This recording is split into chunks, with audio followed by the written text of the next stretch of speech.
United States today. But this is a very, on this special day, we promise of every kind, the good for this land of riches and beauty. Times really have changed, and a lot of traditions have changed, and it's just fun to remember a part of your heritage and your roots.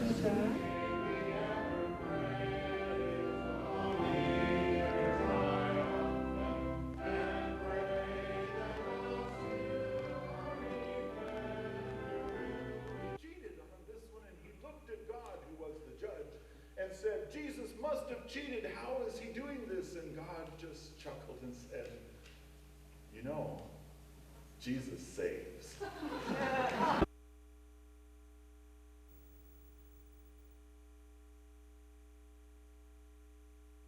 But how does the grocery store get a turkey? To catch them. Really? What? Where do they catch them from? In the woods. In the woods. They put it in the oven. Put it in the microwave. Okay. And for how long? 10 minutes. How long do you cook the turkey?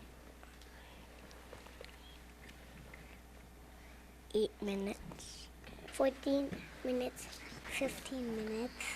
I put it in the oven for 2 hours. Mm-hmm. At what temperature? 11. 11 degrees? Okay. How hot should the oven be?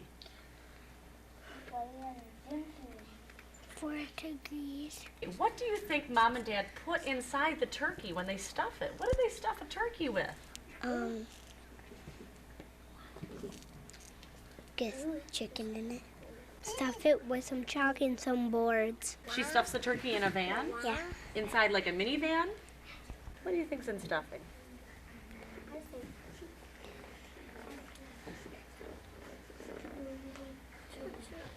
You're gonna hunt on Thanksgiving Day? Yeah, what are you gonna go hunting for? A pet. What do you serve turkey with? Fish sticks. How many people do you think a turkey will serve? Like 3. Yay!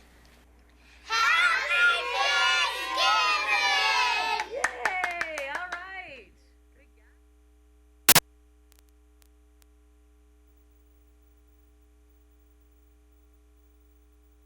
For the most part, everybody's been courteous, and it's been fun getting out and starting early. It's been crazy. Crazy. We're already sold out of a lot of bigger sellers, and it's been real steady. Real good day. We got here early. We wanted to get, well, not 7 o'clock. I don't do that. But we got here about 10. I figured that'd be easier. And there were still places in the parking lot, so I figured it couldn't be too bad. But yeah, we'll leave at noon. That'll be enough.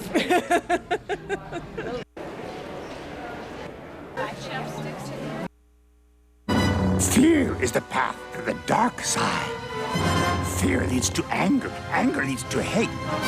Hate leads to suffering.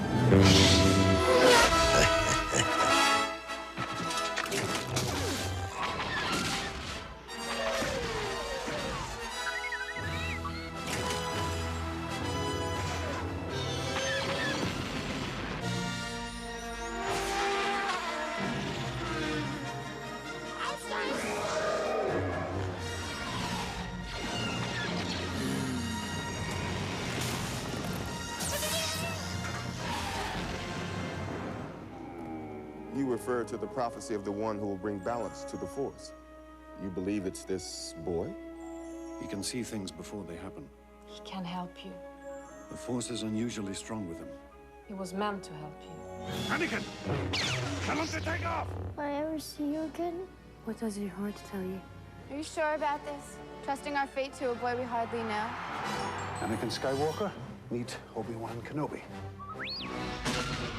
I sense much fear in you. The boy is dangerous. They all sense it. Why can't you?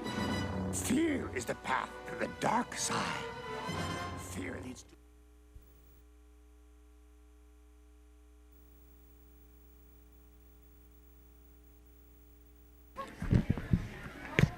Let him go. He wants him towards the camera. I know.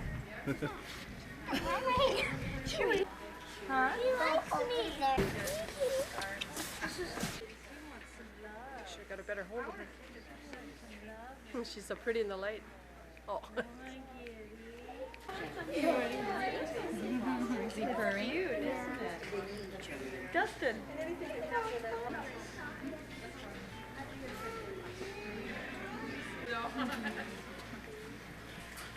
That's what he is.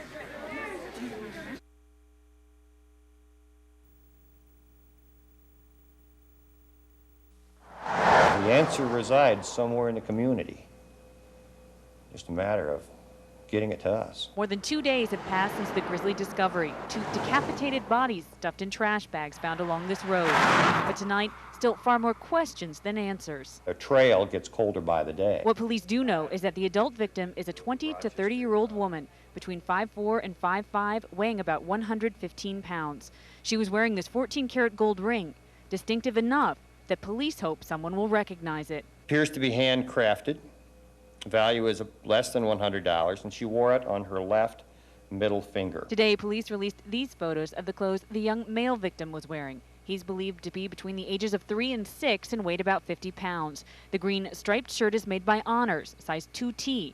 The shorts are brown corduroy with the name Dollars across each leg. Well, right now, we're just trying to make sure we've covered all the bases and plugged all the holes. But tonight, police say they still have no idea who the victims are or even how they died. The coroner is concluding that the answers to cause of death would be found with the heads, if we are able to find heads. And now police say all they can do is keep combing for clues and wait for the public to tell them what they need to know. Somebody out there knows what took place, and maybe more than one person. And our objective is to find that information.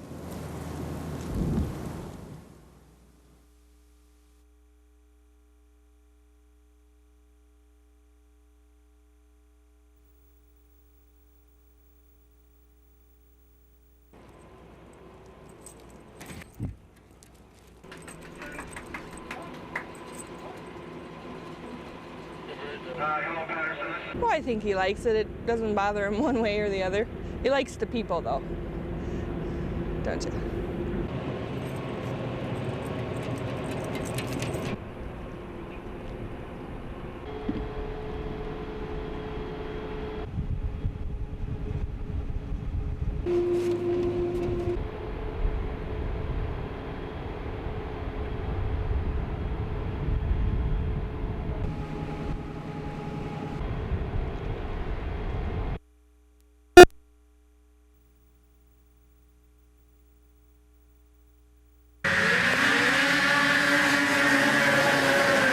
The Duluth Snowcross kicks the racing season into high gear with the big jumps and even bigger crashes. But this year, the race has another draw, the snow. Come up to see some snow. We don't have any down there yet. It's just neat to see the first race of the year. The race was delayed a week so the track could be coated with man-made snow. So far, racers say it's not much different from the real stuff.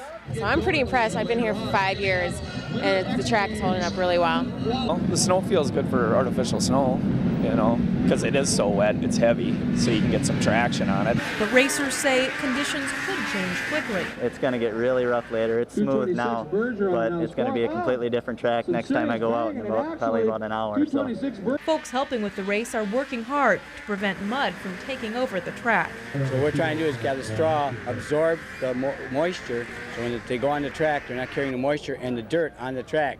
Because if the sun comes out and hits a little piece of dirt, it melts the snow faster.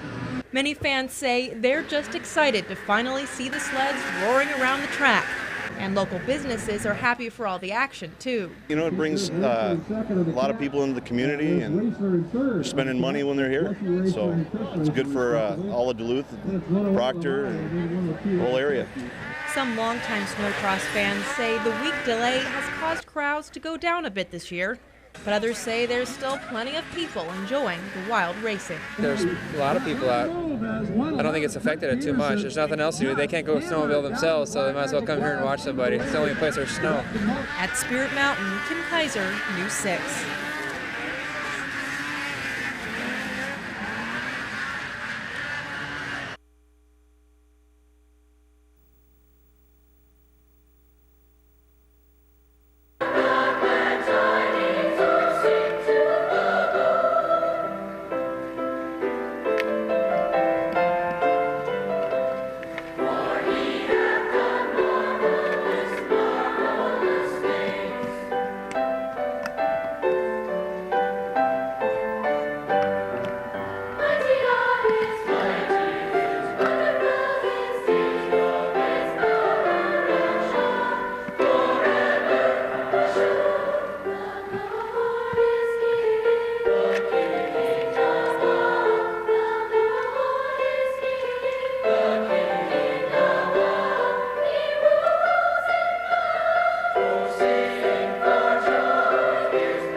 extend and develop and to be part of the Midwest program.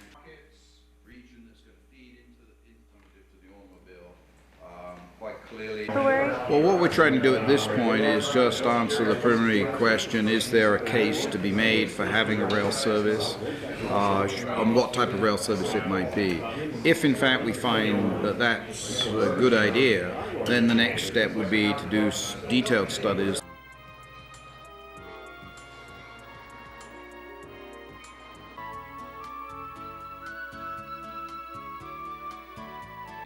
Because we see it as a natural way to extend and develop an alternative to the automobile quite clearly.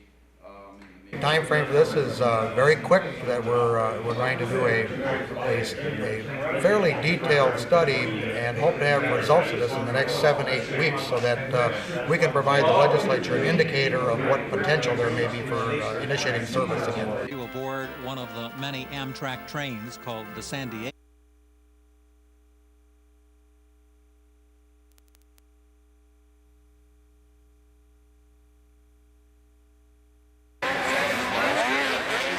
The snow was flying, and sometimes so were the machines. Exciting speeds and jumps attracted more than 30,000 people to the Duluth National Snowcross. Well, we had a great weekend. I think everyone went away really happy. I don't think there's any question it was the most difficult snowcross we've experienced so far in terms of planning, just because of Mother Nature and the marginal snow conditions. Spectator attendance was down a little on Friday, back to normal on Saturday, and a record number of fans couldn't miss Sunday's action. That was the biggest crowd we've ever had for Sunday, yes, and I think a lot of the refinements to the venue with the bleacher seating and everything else that we had, the weather was great for spectating. Track conditions held up better than expected, so good in fact they decided to hold another race. And we knew that we had been fairly successful making snow. And we find out where they were going next weekend and said, how are you going to run a race without any snow? Next weekend's race was scheduled to be held in Brainerd, but instead of canceling it, officials at Spear Mountain offered to start up their snow guns once again. We looked at the forecast of making some more snow, and everybody got together and we said, let's do it. The next race is a regional race, so the attendance won't be as high, but organizers do expect another big turnout, bringing more money to the economy. We'll have almost all of the top pros will be back. All of the sport riders said they'll be back. These guys and ladies, they want to race, and right now we're the only place. In Duluth, Jody Grayson, News 6.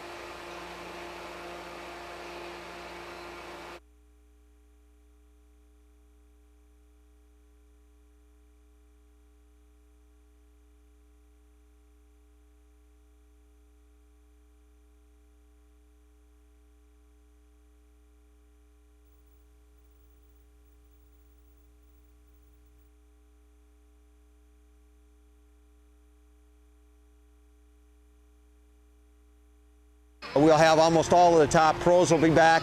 All of the sport riders said they'll be back. These guys and ladies, they want to race, and right now we're the only place.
point, that's money in your pocket.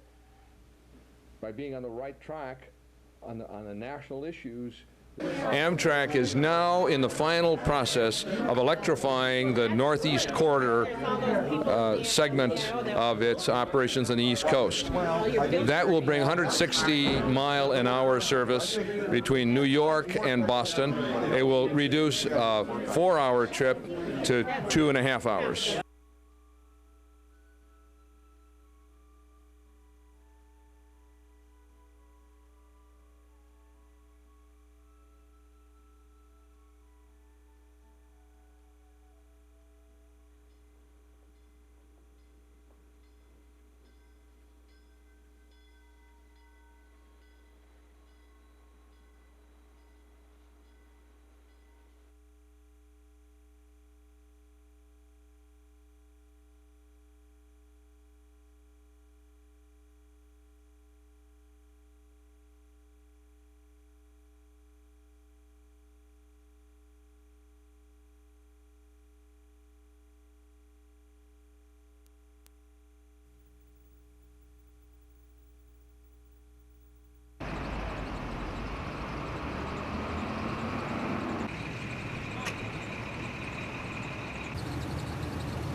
Michelle, Donald Blom looked disheveled as he was brought into court today. His hair appeared dirty and uncombed. While telling the judge that he was afraid to talk in front of jailers, his voice sounded more raspy than it has. Blom, who has throat cancer, has complained that he hasn't gotten the medical attention he needs. And today, his lawyer said he doesn't feel he's being treated well in the Carleton County Jail. They asked that he be moved to the Aiken County Jail. But Judge Gary Pagliacetti said that's a decision to be made by the U.S. Marshal's Office. Lawyers argued some key issues today that could set the tone for Blom's upcoming kidnapping and murder trial. The first was the issue of where the trial will be held. Blom's attorneys asked for a change of venue, arguing that Blom can't get a fair hearing because of massive pretrial publicity in Carleton County. They also argued it would be difficult to find impartial jurors, since so many Carleton County residents participated in search efforts and memorial services for Katie Poyer. Prosecutor Tom Pertler argued that the entire state has been exposed to pretrial publicity, so a venue change wouldn't help. Perhaps the most contentious issue discussed was whether Blom's confession can be used in his trial. Donald Blom has been down speaking to authorities for several hours.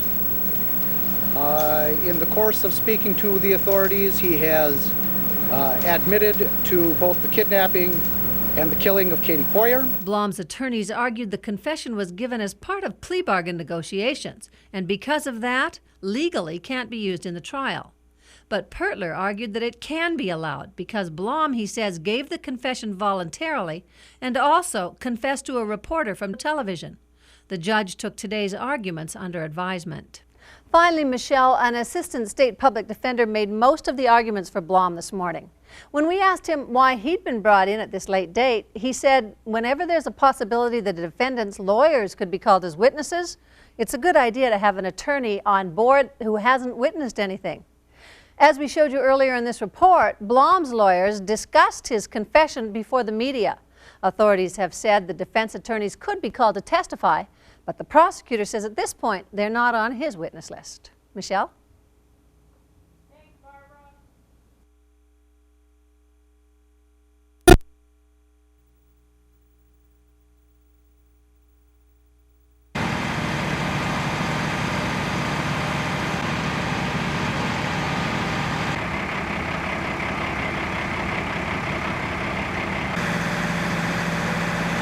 I'm sorry. That's okay.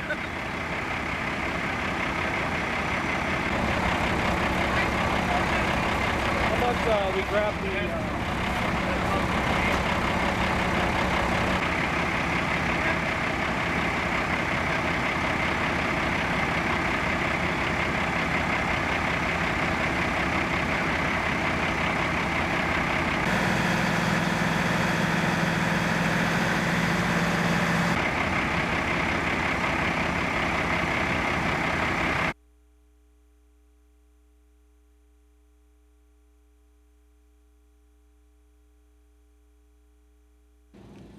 A squad car response to a 911 call to check on the residents here at 2837 Hutchinson Road took one life and changed several lives forever.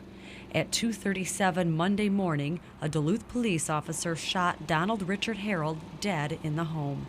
According to the initial investigation, Harold was complaining that his wife wasn't giving him the proper medication. When the officer arrived, Harold was allegedly threatening his wife with a knife, and that's when the officer decided to use deadly force.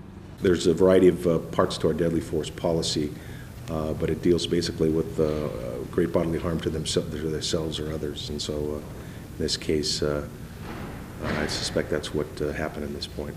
The Minnesota Bureau of Criminal Apprehension is investigating the shooting.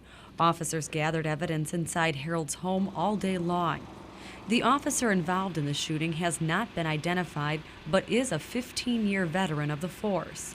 The officer has been placed on administrative leave until the investigation is complete and the officer is comfortable enough to return to work. It's not something that we're used to doing. It's not something that obviously we train to be as good as we can be, but in this case, we can never get used to it. In fact, the department can't recall when the last use of deadly force occurred. This may be the first use of deadly force in 30 or 40 years. In Duluth, Maureen Tallarico, News 6.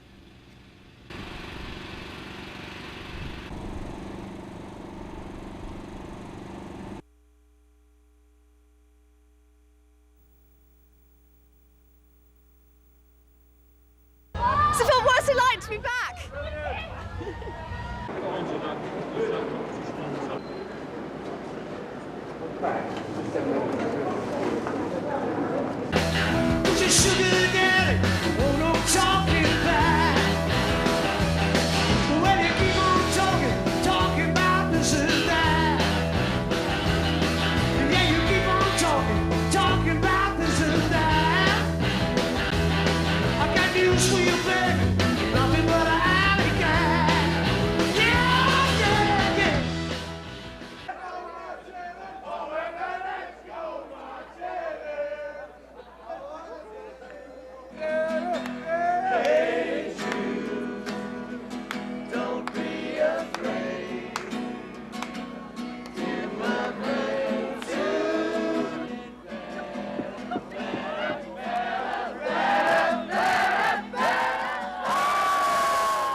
Santa might have something in here. Emily Wallen. Peter. Where's Peter?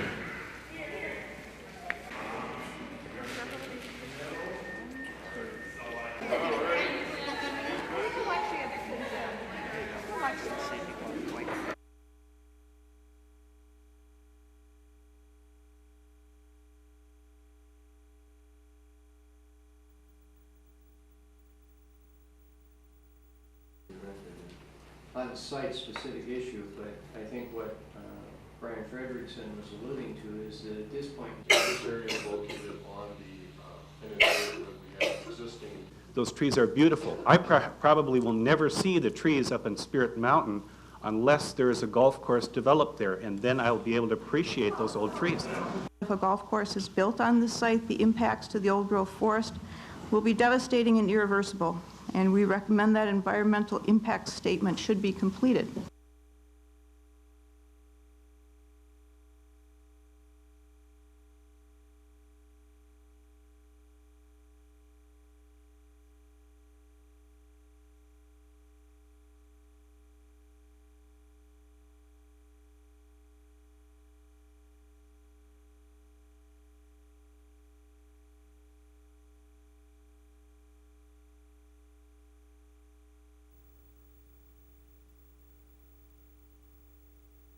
After a long search, the old woman finally found the king. The king's A Duluth publisher has put out a new book teaching the joy of giving.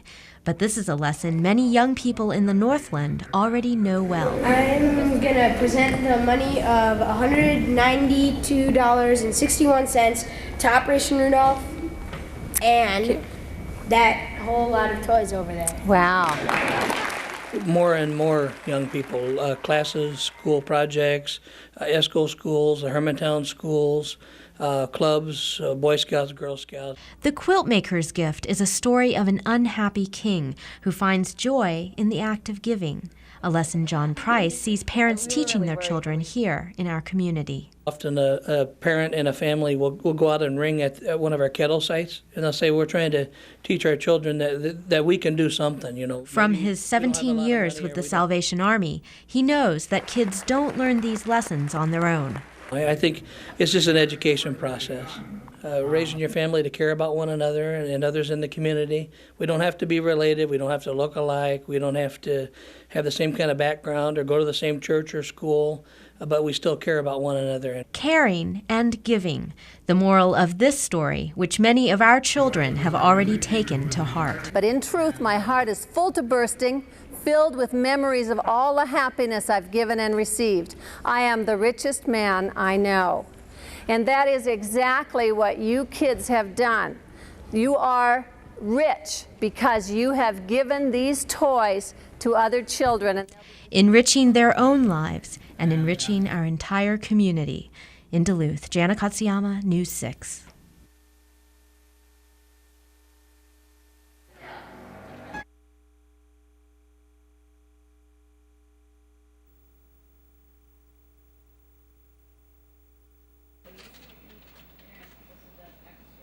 For his rabies is due. Graduated in '88. Okay.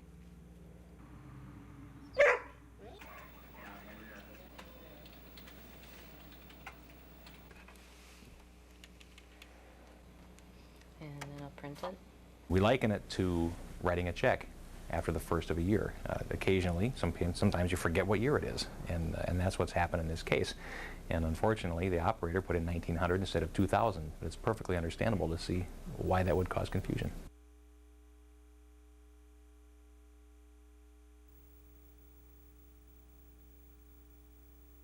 Who can make the best argument. Also here in the audience today, as you start your question and answer period, I would like you to know that this Other counties are in the process or are expected to follow suit. the first 3 hours, as statistics show, is the most critical. After that, hope or looking at things turn to a different road. We've been looking for Jacob for a long time. This is not an emotional response to something that just happened to Katie or to Callie. I believe that every parent in this state believes that if something happens to their child, or if they dial 911 and say what that criminal history was, because the computer wasn't hooked up. Is it going to do that much good until we have integrated information? Because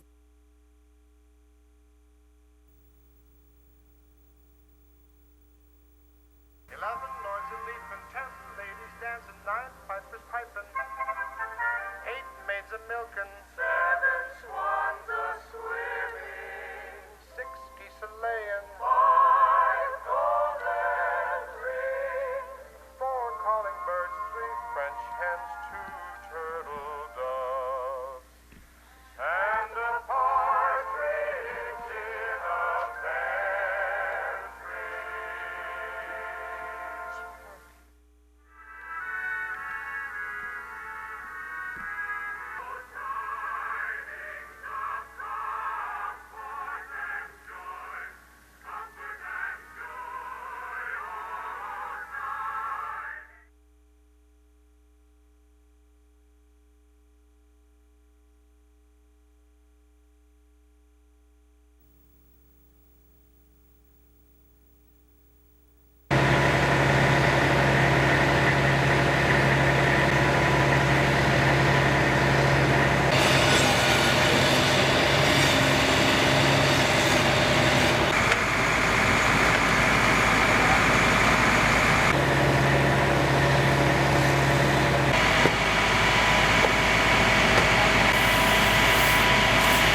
It's called sucralose, and it has just received approval from the U.S. Food and Drug Administration.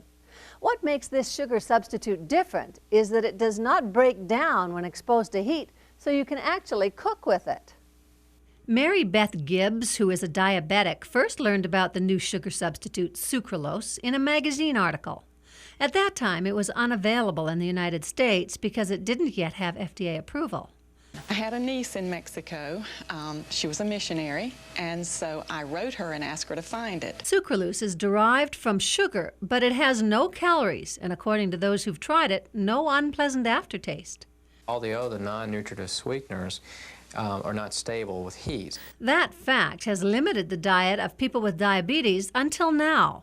Give them more options. They can have different foods, a more variety of foods, and delve into some concentrated sweets with the sucralose instead of sugar, without affecting the blood sugar as much. But doctors point out sucralose is not a green light to overindulge. Because if you're eating several pieces of cake, that's the flour and the other ingredients will elevate the blood sugar as well. Sucralose will not be on grocery store shelves for another 2 to 3 years. At this time, you can only buy it on the internet, and we've created a link to their website for those interested in learning more about sucralose.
We are preparing mobile kitchen trailers. We have generators available.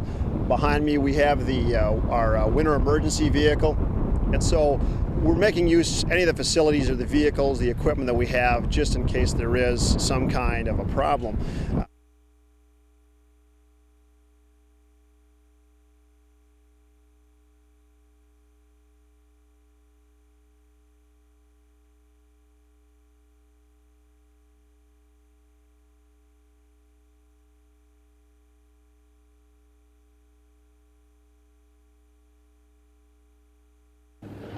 Tom Burke finished the game with 5 tackles, also knocked down a pass in the 49-24 loss. It was a good game for the Packers. Dorsey Levens went over 1,000 yards rushing, also had 4 touchdowns on the day, and receiving Bill Schrader went over 1,000 yards as well. The last time a Packer had scored 3 rushing touchdowns, you have to go back to 1988. Brent Fullwood did it against New England. Reporting from Green Bay at Lambeau Field, I'm Tom Hansen, News 6 Sports.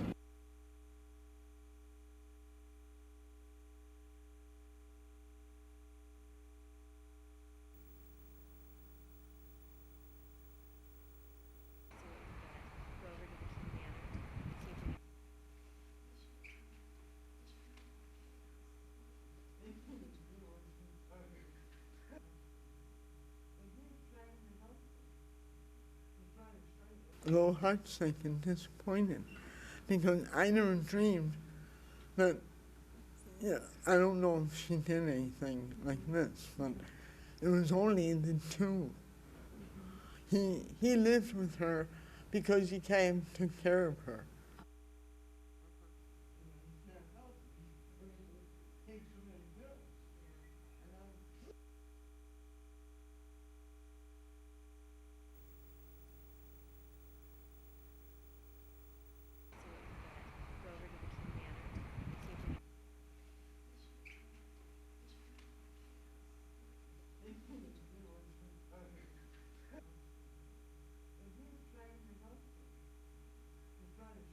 A little heartsick and disappointed because I never dreamed that, I don't know if she did anything like this, but it was only the 2. He lived with her because he came to take care of her.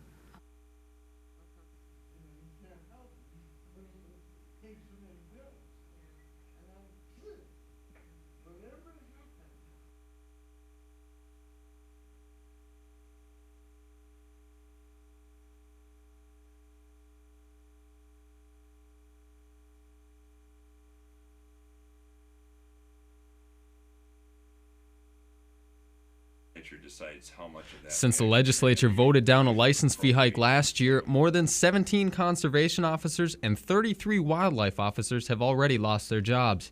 That makes the already difficult task of enforcing wildlife laws nearly impossible, and they say this year could bring even more cuts.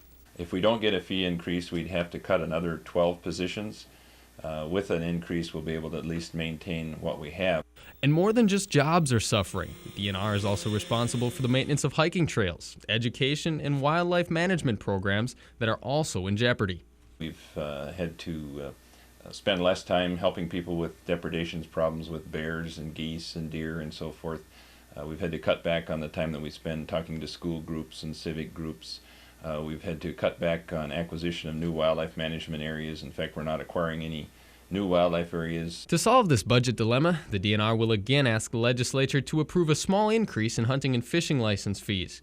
Fishing licenses will be raised from $15 to $16, while small game licenses would be raised from $14 to $16, and deer licenses would be raised from $23 to $26. Most sportsmen say it's an increase they'd be happy to see. Well, I think it's a good idea if they put it back into the fishing, I'm for it. If it's the only raise of $2, $3, don't bother me a bit, as long as the money's going in the right spots.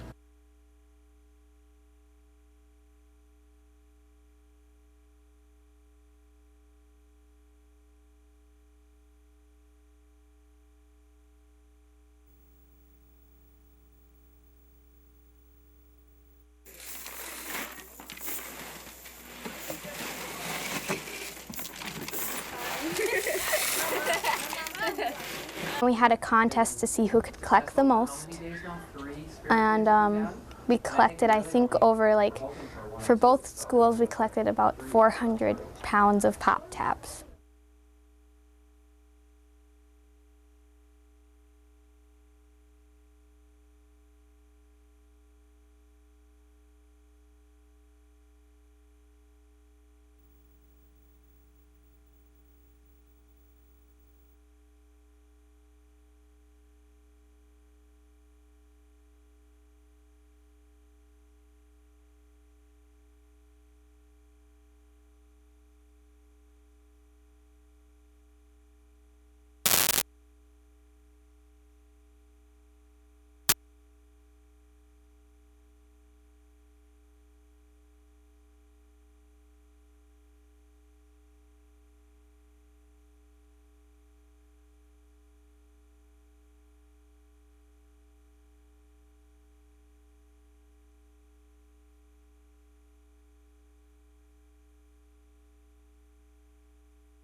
A sense of relief, and we're pleased about it.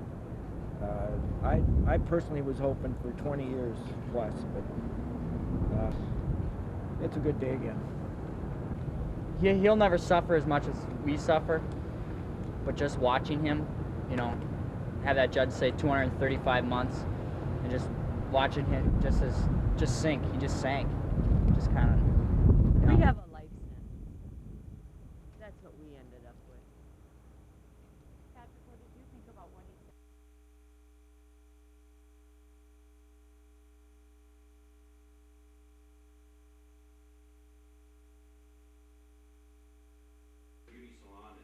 For 5 hours today, commissioners listened to arguments from supporters and opponents of the new development.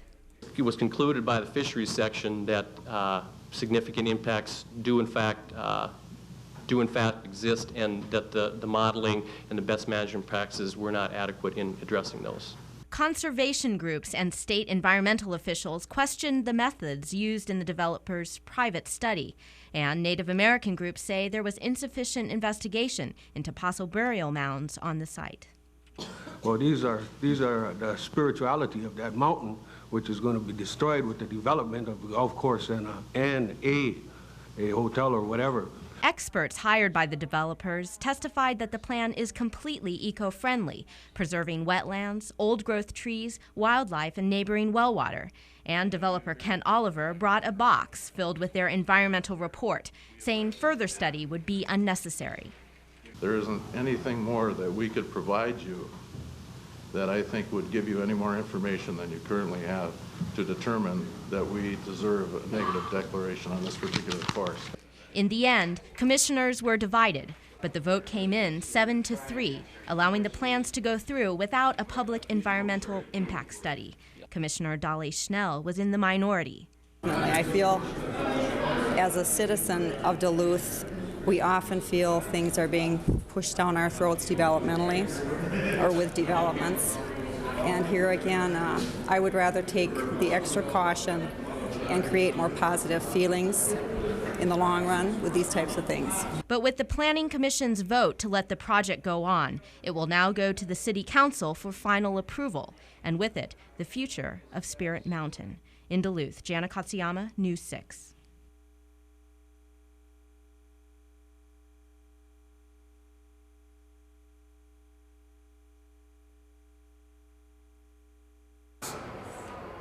The den of inequity and all evil in the Minnesota-Wisconsin rivalries.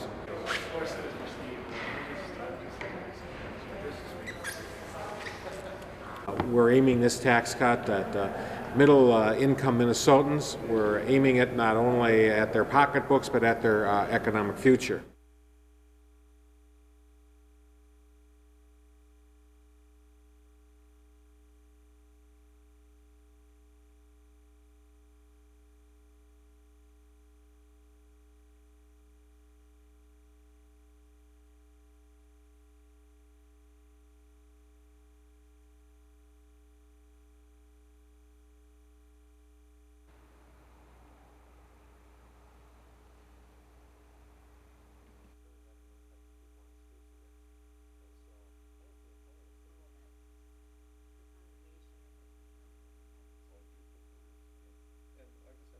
It's incredible, you know. What the council agreed to is that he would attend our 8:30, now it's 8:15 service, because there were very few children there, and also we could watch him and, you know, make sure that he stayed within the agreement.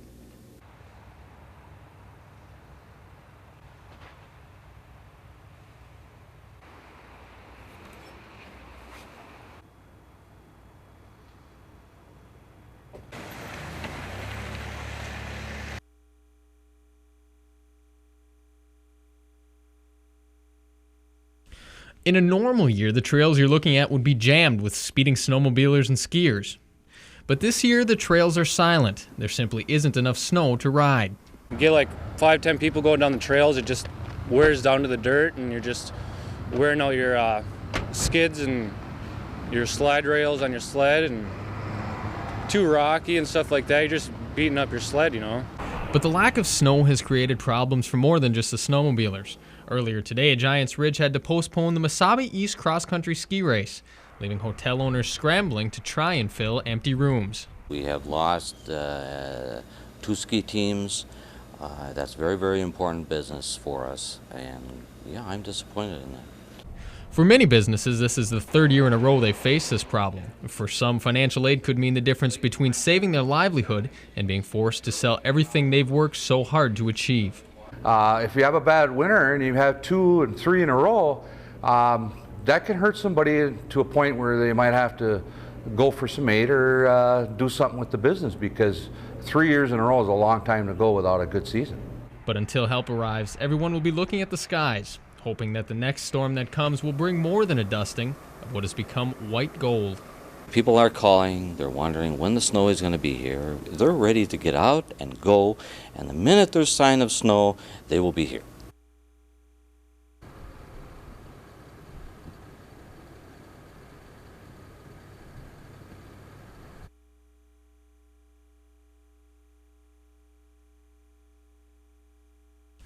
In a normal year, the trails you're looking at would be jammed with speeding snowmobilers and skiers. But this year, the trails are silent. There simply isn't enough snow to ride. You get like 5-10 people going down the trails, it just wears down to the dirt, and you're just wearing out your skids and your slide rails on your sled, and too rocky and stuff like that. You're just beating up your sled, you know. But the lack of snow has created problems for more than just the snowmobilers. Earlier today, Giants Ridge had to postpone the Mesabi East cross-country ski race, leaving hotel owners scrambling to try and fill empty rooms. We have lost 2 ski teams. That's very, very important business for us, and yeah, I'm disappointed in that. For many businesses, this is the 3rd year in a row they face this problem. For some, financial aid could mean the difference between saving their livelihood and being forced to sell everything they've worked so hard to achieve.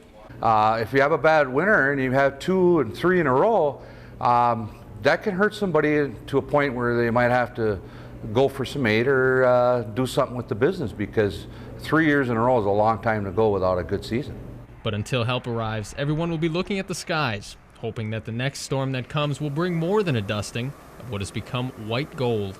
People are calling, they're wondering when the snow is going to be here. They're ready to get out and go, and the minute there's sign of snow, they will be here. Craig Zleman, News 6.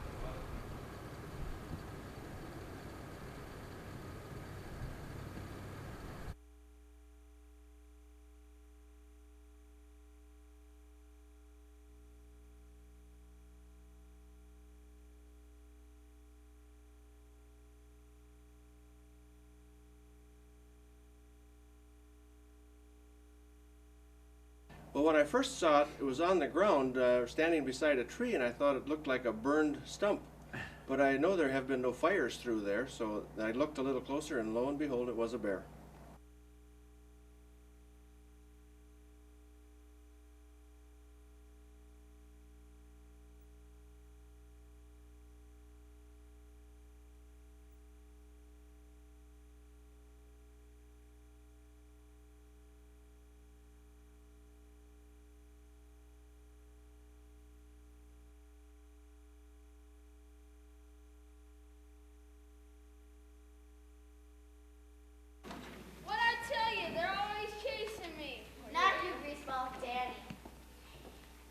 I met a girl, crazy for me. Listen, Sandy, forget Jenny.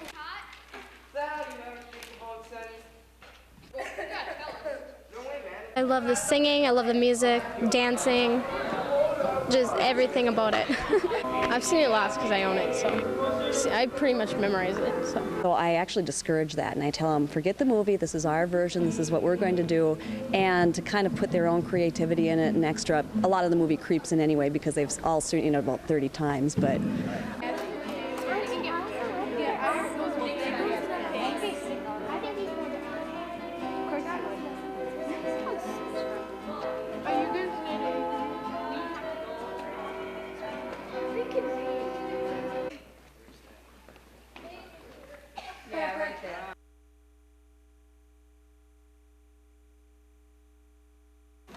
What'd I tell you? They're always chasing me. Not you,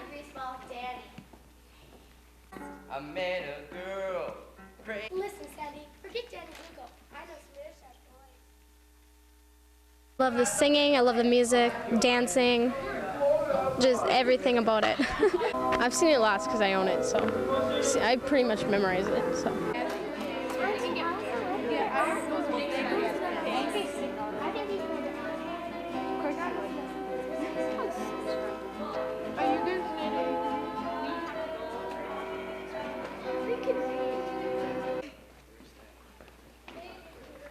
Yeah, right there.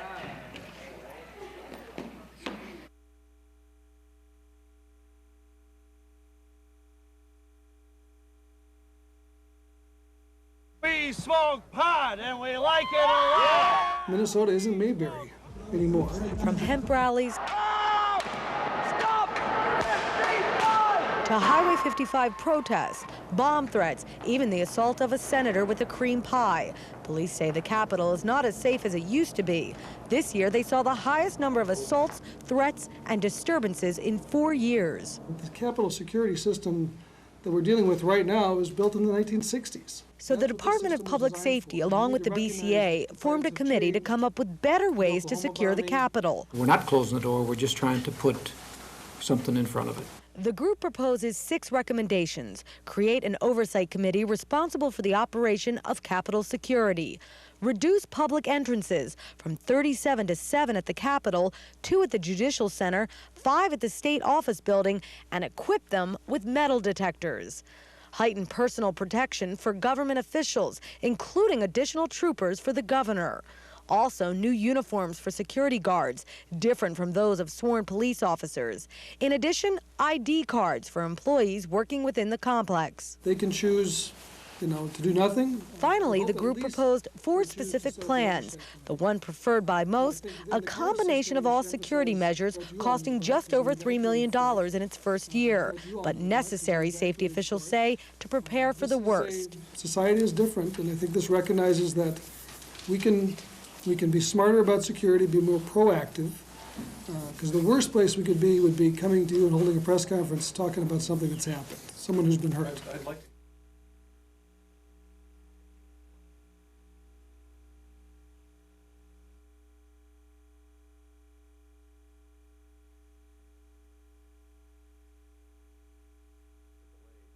I'm driving across the bridge, I get a third of the way across and smash. My windshield was hit with some debris or some other falling object from the bridge. Construction zones are more than just a traffic delay. They're also a safety precaution that needs to be respected.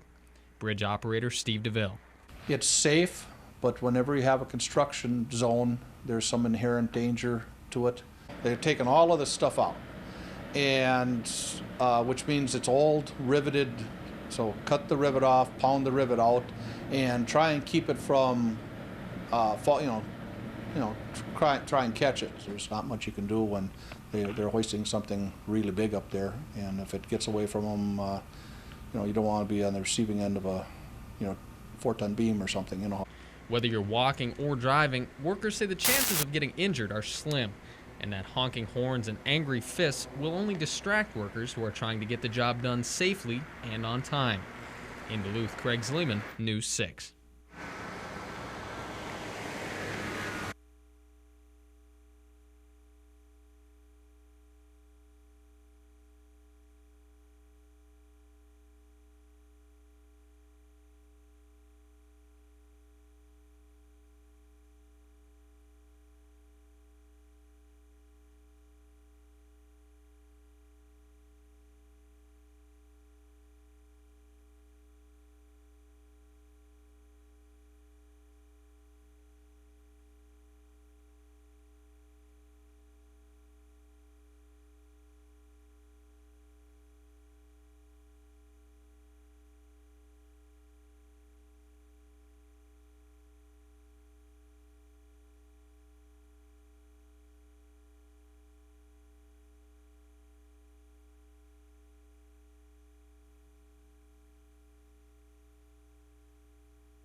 the residents' faces light up.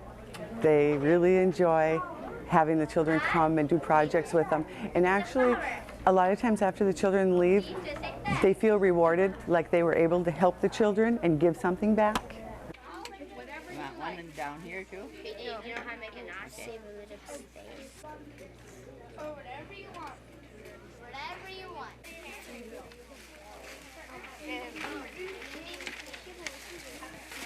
I brought my scissors.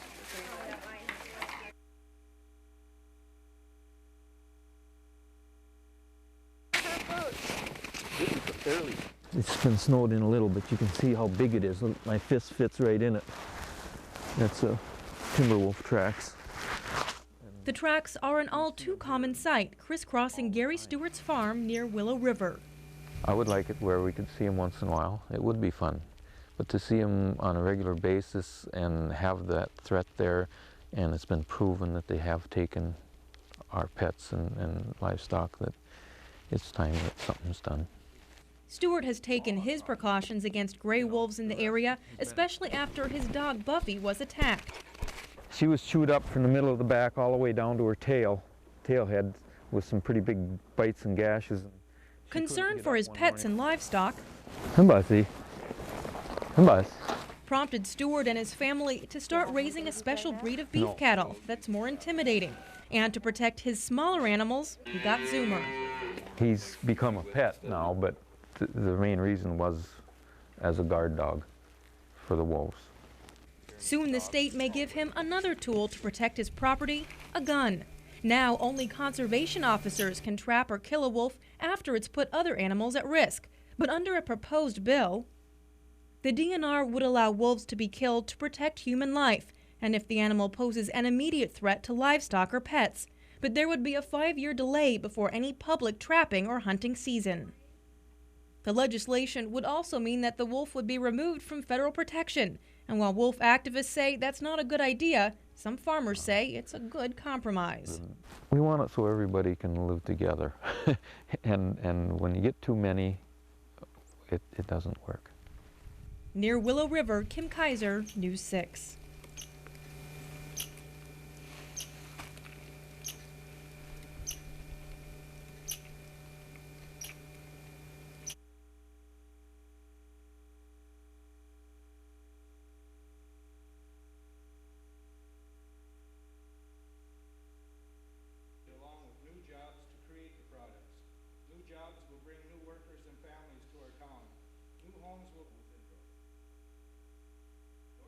And that is this project through the environmental impact assessment process undergone or gone through a more aggressive review than any other project in the state of Minnesota, and also what additional environmental impact information we gain by further studying this, what everybody's admitted already has gone on for a considerable length of time. And it just kind of seems redundant sometimes to me.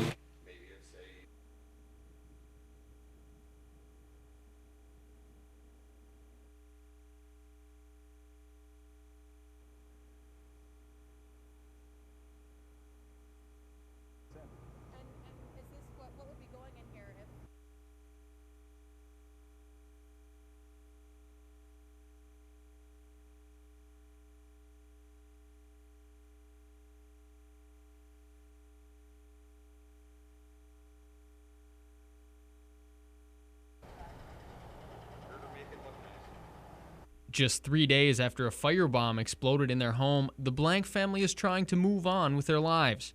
While the shattered windows and smoke-saturated carpets can be replaced, rebuilding a sense of security will take time for both the Blanks and the community. It's very sad that sometimes it takes really a sad situation like this to bring the community together. I think what the people are saying in the community is that they don't have a fear, and they totally support them. For Reba Pendleton heads the Superior Community for Youth Committee, a group of kids and adults working to build a safer community.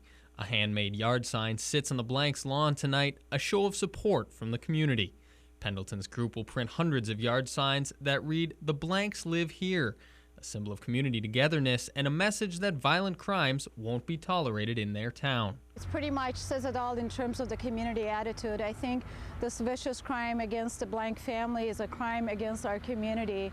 Fariba says the outpouring of support for the Blanks is an opportunity for the youngest citizens to show their commitment to creating a safer place to live. So they're doing really whatever they can with simple also acts of kindness to involve youth in leadership roles in the community so that again we can build our community as a more of a youth-friendly place. Fariba hopes by helping the Blanks they can help heal the community. If people could just pray for them to get through this, and we'll help them, they will get through it, but they need all the support that they can get from us and most of all the prayers. In Superior, Craig Zleeman, News 6.